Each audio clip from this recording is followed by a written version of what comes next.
नमस्कार, मैं हूं अंकुर। आप देख रहे हैं सत्य हिंदी। एक नजर अब तक की सुर्खियों पर। ईरान के रक्षा मंत्रालय ने मंगलवार को जानकारी दी कि उसने इजरायली हमलों का जवाब देने के लिए एक नया मिसाइल सिस्टम इस्तेमाल किया, जिसकी जानकारी पहले किसी को नहीं थी और ये मिसाइल पूरी तरह सफल रही है। ईरान के रक्षा मंत्रालय के प्रवक्ता ब्रिगेडियर जनरल रजा तलाईनिक ने ईरानी राष्ट्रीय टीवी को दिए इंटरव्यू में बताया कि आज हमने पहली बार एक नया मिसाइल से इस्तेमाल किया और इजरायल को उसकी भनक तक नहीं लगी। उन्होंने चेतावनी देते हुए कहा कि इजरायल को और भी ऐसे कई बड़े सरप्राइज मिलने वाले हैं। हालांकि उन्होंने मिसाइल के बारे में ज्यादा जानकारी नहीं दी, लेकिन कहा कि ईरान की असली सैन्य ताकत दुनिया को अभी तक पूरी तरह से पता नहीं है। बता दें, ये मिसाइल हमला इजरायल की 2 खुफिया एजेंसियों यानी मोसाद और अमान के मुख्यालय पर हुआ, जिसे ईरान ने बेहद सटीक तरीके से निशाना बनाया।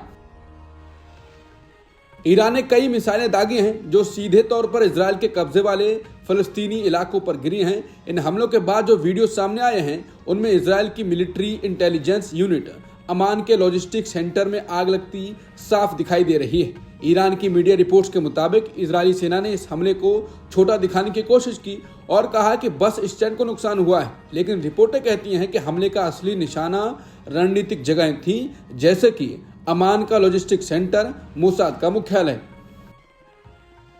इजरायल के रक्षा मंत्री इजराइल काट्ज ने मंगलवार को ईरान के सर्वोच्च नेता आयतुल्ला अली खamenei को चेतावनी दी है कि अगर उन्होंने इजरायल के खिलाफ हमले जारी रखे तो उनका अंजाम इराक के पूर्व राष्ट्रपति सद्दाम हुसैन जैसा हो सकता है, जिन्हें सत्ता से हटाने के बाद फांसी दे दी गई थी। इजराइल काट्ज ने इजरायली सेना और खुफिया अधिकारियों की बैठक में कहा, मैं ईरान के तानाशाह को चेतावनी देता हूं कि वो इजरायली नागरिकों पर मिसाइल हमले और युद्ध अपराध करना बंद करें। उन्होंने कहा कि उसे याद रखना चाहिए कि उसके पड़ोसी देश इराक के तानाशाह का क्या अंजाम हुआ था, जिसने इजरायल के खिलाफ इसी रास्ते पर चलने की कोशिश की थी।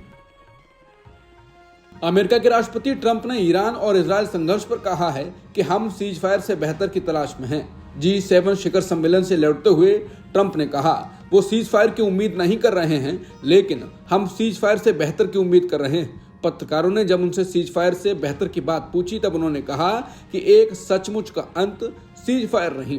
ट्रंप से जब ये पूछा गया कि क्या वो इजरायल के लिए और कुछ कर सकते हैं, तो उन्होंने पत्रकारों से कहा कि फिलहाल हम बहुत अच्छा कर रहे हैं। याद रखें, ईरान के पास परमाणु हथियार नहीं हो सकता है। बता दें, ट्रंप G7 से बीच में ही वापस लौट आए। अमेरिकी राष्ट्रपति ट्रंप ने फ्रांस के राष्ट्रपति इमैनुअल मैक्रों को लेकर कहा कि वो हमेशा गलत बोलते हैं।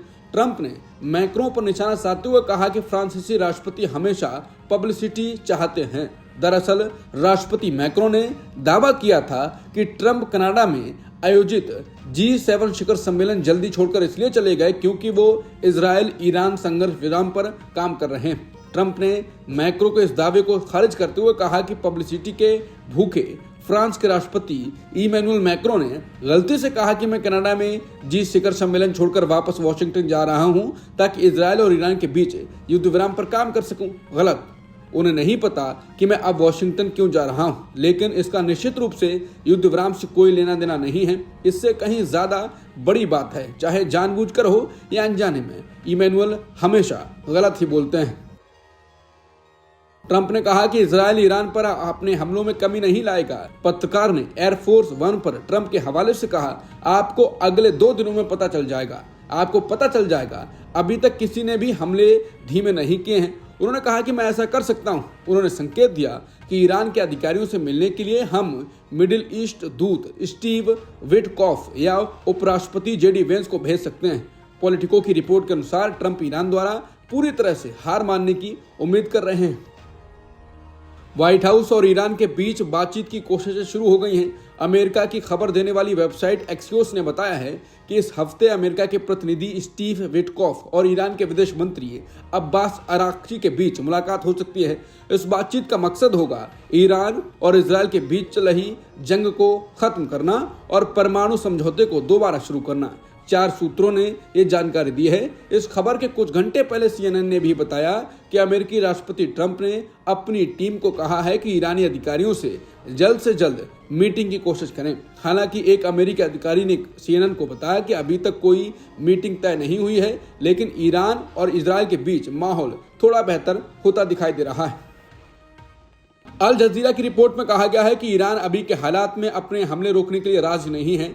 रिपोर्ट में कहा गया है कि ईरान के एक बड़े सुरक्षा अधिकारी ने कहा कि अगर ईरान की जरूरी शर्तें मानी जाएं और उनका सम्मान किया जाए तो बातचीत शुरू की जा सकती है।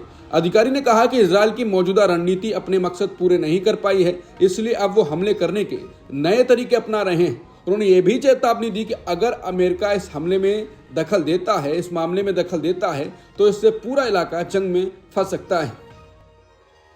चीन के राष्ट्रपति शी जिनपिंग ने कहा है कि उन्हें इजरायल की ओर से ईरान पर किए गए सैन्य हमले को लेकर गहरी चिंता है।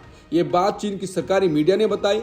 कजाकिस्तान में उज्बेकिस्तान के राष्ट्रपति के साथ बैठक के दौरान शी जिनपिंग ने कहा कि ईरान पर इजरायल की सैन्य कार्रवाई से मध्य पूर्व में हालात अचानक बहुत तनावपूर्ण हो गए हैं। चीन को इस पर गहरी चिंता है। उन्होंने आगे कहा कि हम किसी भी ऐसी कार्रवाई का विरोध करते हैं जो किसी दूसरे देश की संप्रभुता, सुरक्षा और सीमा क्षेत्र पर हमला करती हो। इजरायल और ईरान के बीच बढ़ते तनाव के बीच भारतीय विदेश मंत्रालय ने जानकारी दी है कि तेहरान में रह रहे भारतीय छात्र छात्राओं को शहर से बाहर निकाला गया है। विदेश मंत्रालय ने एक बयान जारी कर कहा कि तेहरान में मौजूद भारतीय छात्रों को सुरक्षा कारणों से शहर से बाहर भेज दिया गया है, जिसकी व्यवस्था भारतीय दूतावास की तरफ से की गई है। मंत्रालय ने कहा कि अन्य भारतीय निवासी जो अपनी यात्रा की व्यवस्था खुद कर सकते हैं, उन्हें भी मौजूदा हालात को देखते हुए शहर छोड़ने की सलाह दी गई है। इसके अलावा कुछ भारतीयों को ईरान से आर्मीनिया की सीमा के रास्ते बाहर निकलने में भी सहायता दी गई है। मंत्रालय का कहना है कि दूतावास लगातार भारतीय नागरिकों के संपर्क में है। बीबीसी की महकुमों पर आई रिपोर्ट पर अब अखिलेश यादव ने फिर बयान दिया है। तंज कसते हुए अखिलेश यादव ने कहा, जिन लोगों को मुआवजा नहीं मिला है उनके नाम सरकार को भेज दो, सरकार उन्हें 5 लाख कैश पहुंचा देगी। बता दें, कुंभ भगदड़ में हुई मौतों के बारे में सरकार ने 37 लोगों की मौत की बात कही थी, लेकिन बीबीसी हिंदी की पड़ताल में कम से कम 82 मौतों की पुष्टि हुई। इसके अलावा बीबीसी को ऐसे 26 परिवार मिले जिन्हें 5-5 लाख रुपए कैश में दिए गए, लेकिन मृतकों की गिनती में उनको शामिल नहीं किया गया। इसी बात पर अखिलेश यादव ने तंज कसा। अब तक की खबरों में इतना ही। बाकी खबरों के लिए बने रहिए सत्यहिंदी.com के साथ।